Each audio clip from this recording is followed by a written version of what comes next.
Question करते हैं। Statement first statement क्या कह रहा है? A man standing on the surface of earth feels more normal reaction than that on the surface of moon. ठीक है, कोई पर्सन है, वही पर्सन अर्थ की सरफेस पे खड़ा हुआ है और वही पर्सन मून की सरफेस पे है।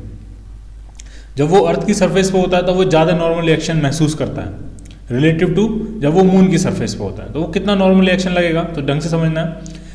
अर्थ की सरफेस पे जब होगा तो जो नॉर्मल रिएक्शन लग रहा होगा सरफेस पे ऊपर की तरफ, NE अगर मैं कहता हूँ उसको, तो वो किसके बराबर होगा? वो उसके वेट के बराबर होगा। वेट कितना लग रहा होगा? mg, और GE कह देते हैं क्योंकि वो अर्थ की सरफेस पे है। तो इक्वेशन क्या बनेगी? अर्थ की सरफेस से लगने वाला नॉर्मल रिएक्शन अगर वो रेस्ट में है तो वो वेट के बराबर होगा, weight on the surface of earth.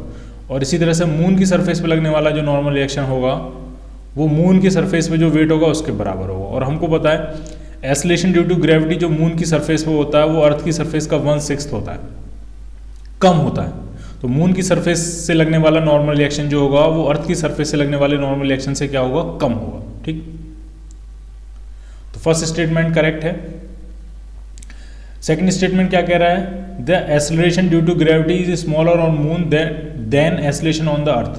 Perfect, ठीक है, सेकंड स्टेटमेंट भी सही है। ठीक है, और ये इसको सेकंड स्टेटमेंट फर्स्ट स्टेटमेंट को करेक्टली एक्सप्लेन कर पा रहा है कि नॉर्मल रिएक्शन इसीलिए अर्थ की सरफेस पे ज़्यादा है क्योंकि अर्थ की सरफेस पे एक्सेलरेशन ड्यू टू ग्रेविटी क्या होता है? ज़्यादा होता है।